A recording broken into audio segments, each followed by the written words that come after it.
Cerpen Gaji, karya Musidi. Ada kabar bertiup bahawa syarikat tempatnya bekerja itu akan menaikkan gaji para pekerja di semua cawangan di seluruh negeri. Perasaan gembira melonjak-lonjak di dalam dada Dolah. Siapa yang tidak mahu pada kenaikan gaji? Lebih-lebih lagi kalau kenaikan itu sebanyak 75%. Bayangkanlah kalau seseorang itu gajinya RM600, tiba-tiba saja sudah jadi RM1.050. Kalau selama ini dia sekeluarga boleh hidup dengan RM600, maka akan bertambah mampulah lagi dia dengan kenaikan itu. Dia pun sudah lama mengangan-angankan sebuah kereta baru yang selamat dipandu untuk perjalanan jauh. Keretanya yang sekarang ini sudah terlalu uzur, seperti orang yang lanjut umur dan mudah pula rosak di pertengahan jalan. Dengan kereta baru itu nanti, dia akan membawa isteri dan anak tunggalnya, si Damit, berkelah ke hujung negeri di Pantai Muara pada tiap-tiap hari Minggu. Tapi celakanya, gerutu Dolah dalam hati. Jika gaji naik, harga barang pun ikut naik. Apabila perkara itu dikemukakannya kepada Abdul Hamid, orang mula-mula sekali mengkhabarkannya tentang kenaikan itu, si Abdul Hamid itu terus termenung. "Benar katamu itu, Dolah," kata Abdul Hamid kemudian. Dia memandang Dolah yang berambut kemas bersikat lurus ke belakang, seperti ada mendung menutupi wajah Dolah. "Begini," kata Dolah sambil menanggalkan kacamata hitamnya. Kacamata itu dimasukkannya ke dalam saku baju. "Aku ini sudah lama bercadang hendak membeli kereta baru. Aku pun sudah berjanji pada si Gaya, istriku, dan aku pantang sekali mungkir janji. Tapi kalau dengan kenaikan gaji, harga kereta pun ikut naik. Sudah tentu aku akan terpaksa sehidup dan semati dengan kereta usangku. Kau pun tahu," sambung Dolah, "keretaku itu akan terkentut-kentut kalau berjalan jauh, ke Pantai Muara misalnya." Abdul Hamid menyongging senyum. "Memang benar katamu itu, Dolah." Abdul Hamid mengurutkan kening. "Tapi kita jangan terlalu pesimis. Setiap masalah ada cara penyelesaiannya, asal kita benar-benar mau mencarinya." Percakapan mereka terhenti di situ apabila Encik Bedawi masuk memberi fail untuk dikerjakan Dolah. "Apa yang kamu bincangkan?" tanya Encik Bedawi sambil memandang Abdul Hamid dengan pandangan kuncing jantan. "Tidak ada apa-apa, Encik," jawab Abdul Hamid tersipu-sipu seperti tikus. "Abdul Hamid, Encik?" Dolah menerangkan tanpa dipinta. "Katanya gaji naik, apa benar itu, Encik?" "Saya juga ada mendengarnya." "Mungkin benar," kata Encik Bedawi dengan perlahan. "Mungkin juga kabar angin. Saya belum menerima keterangan hitam putih dari Tuan Besar. Tapi kalau benar, saya rasa kenaikan itu tidak adil." Encik Bedawi yang bertubuh pendek itu berjalan tegak tanpa penuh wibawa menuju ke ofisnya. "Apa maksudnya tidak adil?" tanya Dolah pada Abdul Hamid sebaik saja Encik Bedawi tidak ada di situ. Abdul Hamid bersandar di kursinya. Dengan penuh bersahaja, dia mencapai kotak rokok. Apabila didapatinya kotak itu kosong, dia mencapai kotak macis pula. Dengan sebatang macis, dia mencukil celah-celah giginya. "Betullah kau ini tidak tahu apa-apa, Dolah," kata Abdul Hamid. Dia menerangkan selanjutnya bahawa kenaikan gaji itu hanyalah menyebabkan orang-orang yang bergaji rendah seperti mereka. Orang-orang yang bergaji tinggi, seperti Encik Bedawi, tidak akan mendapat kenaikan walaupun 1 sen pun. Ini adalah untuk merapatkan jurang perbezaan antara orang atas dengan orang bawah, supaya jangan terlalu berjauh bezanya. Abdul Hamid menjelas dibantu dengan gerak tangan. Dia menunjuk siling ketika menyebut atas dan menunjuk lantai ketika menyebut bawah. Dolah terikut memandang siling, kemudian memandang lantai. Tidaklah ada nanti di syarikat ini orang yang merasa dirinya terlalu tinggi kerana gajinya tinggi sangat, atau orang yang merasa dirinya terlalu rendah kerana gajinya cukup makan saja. Abdul Hamid meneruskan, "Semua hampir-hampir sama rata. Cuma sedikit perbezaan saja," sambungnya sambil menandakan betapa sedikitnya sedikit itu dengan hujung ibu jari disentuhkan pada hujung sepertiga jari telunjuknya. "Macam ini." "Ah, sudahlah," Dolah merengus. "Gaji naik, harga barang naik." Dolah melangkah ke meja kerjanya membawa fail yang telah diberikan Encik Bedawi. Fikirannya tidak tertumpu sepenuhnya pada kerjanya. Alangkah bagus kalau gaji naik dan harga barang turun. Bukannya dia tidak dapat membeli kereta baru, dia boleh berhutang di bank. Cuma fikirnya, kalau gaji yang RM600 itu dipotong 300 setiap bulan untuk membayar balik hutang itu, sudah tentu bakinya RM300 itu tidak lagi dia akan mencukupinya untuk hidup sekeluarga. Dengan gajinya yang RM600 itu pun dia sekeluarga cuma cukup makan saja. Dan mujur juga dia mempunyai kebun sayur di belakang rumahnya, yang hasilnya selain dimakan juga mereka jual.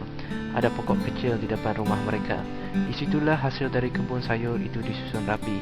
Kacang panjang, terung, timun, sawi dan sekali-sekala sayur-sayur hutan seperti pucuk paku dan lemiding yang dicari sendiri oleh Gaya. Gaya pula tidak terlalu meminta itu ini. sangat merasa cukup dengan apa yang ada saja. Bersyukur aku mendapat isteri macam Gaya, cetus hati Dola. Tapi kerana itulah juga aku mau membeli kereta baru. Sekali-sekala dapat juga aku membawanya bersiar-siar ke Pantai Muara misalnya, atau jauh ke Tasik Merimbun. Cuma masalahnya, fikir Dola, kalau gaji naik, harga kereta pun pasti naik. Kesudahannya tidak akan jadi membeli kereta baru. Celaka, gerutu Dola. Siapa yang celaka? Tanya Abdul Hamid. Gaji naik, harga kereta pun naik, sahut Dola. Dapatkan loan bank segera dan beli kereta sebelum harganya naik. Abdul Hamid menyarankan acuh tak acuh saja. Sepupuku salesman kereta, dia boleh tolong menguruskannya asalkan kau membeli kereta itu darinya. Dola terdiam memikirkan saranan itu. Dia ragu-ragu juga untuk menerimanya. Terasa penyelesaiannya seperti itu terlalu mudah. Tapi dia tidak pula dapat mencari cara lain lagi. Pada hari itu, seperti diatur-atur pula keretanya membuat ragam dalam perjalanan pulang. Enjinnya lambat hidup, breknya kurang makan, dan steringnya pula terasa seperti sudah longgar. Mungkin semua itu cuma perasaannya saja, fikir Dola. Tapi sebelum sampai di rumah, dia sudah hampir-hampir membuat keputusan. Pada malam itu, selepas sembahyang Isya, Dola berbincang dengan Gaya. Gaya lebih banyak mendengar daripada menyuarakan pendapatnya. Akhirnya, dia tidak menyokong, tidak juga membantah. Gaya melepaskan semuanya kepada Dola. Asalkan abang jangan menduakan kasih dan mencari bini baru, itu saja, kata Gaya tanpa memandang muka suaminya itu. Ah, ada-ada saja kau ini Gaya, kata Dola. Matanya tidak lepas-lepas memandang istrinya yang hitam manis dan berambut panjang itu. Selepas itu, Dola tidak membuang masa untuk mendapatkan pinjaman bank sebelum gaji naik dan harga kereta naik. Dia merasa beruntung mendapat kawan seperti Abdul Hamid yang bertanggungjawab menolongnya. Semuanya berjalan dengan lancar dan selesai dengan mudah. Jujur juga sepupu Abdul Hamid itu senang dibawa berunding. Pada masa-masa luangnya, Dola sempat memikirkan segala-galanya semula tentang betapa sangat senangnya membeli sebuah kereta baru. Seolah-olah saja dia membeli ikan rumahan di pasar. Gaya selalu tersenyum melihat Dola begitu rajin mencuci dan melap kereta baru itu sehingga berkilau di panah matahari pagi. Kadang-kadang dia merasa cemburu juga melihat suaminya memelihara kereta itu dengan penuh kasih sayang. Pernah hal itu diberitahunya pada Dola. Seolah-olah kereta itu sudah abang jadikan bini baru abang, kata Gaya memandang tepat ke muka suaminya itu. Ah, ada-ada saja kau ni Gaya, kata Dola tersenyum-senyum mengelak pandangan istrinya itu. Apabila gaji belum juga dinaikkan, Dola mula merasa cemas. Semakin difikir-fikirkannya, semakin sesak dan panik dadanya. Bagaimana dia sekeluarga akan boleh hidup dengan hanya RM300 sebulan? Ditolak lagi dengan harga minyak kereta. Perkara itu diadukannya kepada Abdul Hamid. Ini semua kau punya pasal, katanya dengan marah. Aku pula kau salahkan, balas Abdul Hamid dengan nada sesal. Kerana kaulah aku membeli kereta baru, kata Dola. Berapa komisen yang kau dapat dari sepupumu itu? Abdul Hamid bangun dan meletakkan wang RM50 dengan kasar di depan Dola. Kau ambillah, katanya dengan hati panas. Dola menepis wang itu. Wang itu jatuh di atas lantai. Aku tidak mau bergaduh dengan kau, kata Abdul Hamid dengan kecewa. Kita sama-sama sajalah menunggu surat keliling kenaikan gaji itu nanti. Surat keliling yang diharap-harapkan itu tidak juga ada. Yang ada cuma surat keliling pemotongan gaji sebanyak RM5 dari seluruh pekerja syarikat untuk membeli cenderamata dan mengadakan majlis perpisahan bagi beberapa orang kaki tangan yang akan bersara. Berkata-kata hati Dola dibuatnya. Masalah itu diceritakannya kepada Gaya. Gaya buat bena tak bena saja. Heran juga dia melihat istrinya itu. Ketika orang merasa panik dan sesak, dia pula tenang dan sejuk kepala saja macam tak ada masalah langsung. Malam itu, Dola tidak dapat tidur dengan nyenyak. Pikirannya berserabut. Dia merasa iri melihat Gaya yang boleh tidur dengan nyaman di sisinya. Ah, perempuan, bisik hati Dola. Entah beberapa dia tidur malam itu. Apabila dia terjaga lewat dari biasa esoknya, dia merasakan seperti dia tidak tidur sepencing pun. Dan Gaya sudah tidak ada di sisinya. Dengan kelam kabut, dia menyiapkan dirinya untuk pergi bekerja. Dia tidak sempat bersarapan. Di pejabat, dia diam-diam saja. Abdul Hamid langsung tidak diendahkannya. Sepanjang hari, dia memikirkan tentang gajinya yang hanya akan tinggal RM300 itu. Sudah tentu dia sekeluarga tidak cukup makan. Dia terfikir tentang anaknya, si Damit yang baru darjah 5 sekolah Melayu. Dia juga memerlukan belanja, pakaian dan buku sekolah. Mujur juga anaknya itu pintar dan cerdas otaknya. Rajin pula mulang kaji pelajaran. Tidaklah Dola merasa sia-sia membesarkannya selama ini. Anaknya itulah yang dilihatnya sedang menjaga pondok sayur di depan rumah. Pulang dari bekerja petang itu, anaknya itu sambil berjaga begitu tekun membaca buku pelajaran. Jarang benar dia melihat si Damit tidak mengulang kaji di pondok sayur itu.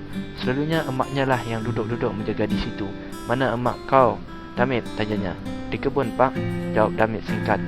Tolah masih lagi memikirkan jalan keluar dari masalah kewangannya akibat membeli kereta baru. Dia tidak mahu membuang masa. Penyelesaian mesti ditemui segera. Ketika itulah, melalui jendela belakang rumah, dia terlihat Kayah sedang memanting tulang memasukkan kawasan kebun sayur. Buat seketika, Dolah terpaku dan pikirannya kosong. Kemudian dengan segera, dia menukar pakaian. Tanpa memikirkan sama ada dia letih atau tidak, Dolah turun pergi ke kebun sayur itu membantu Kayah. Kebun sayur itu perlu diluaskan untuk menambahkan hasil. Setiap hari selepas bekerja, Dolah membantu Kayah mengusahakan kebun sayur itu. Pondok sayur di depan rumah dijaga oleh si Damit. Pada hari Minggu dan hari cuti, dia mengerjakan kebun itu sehari suntuk.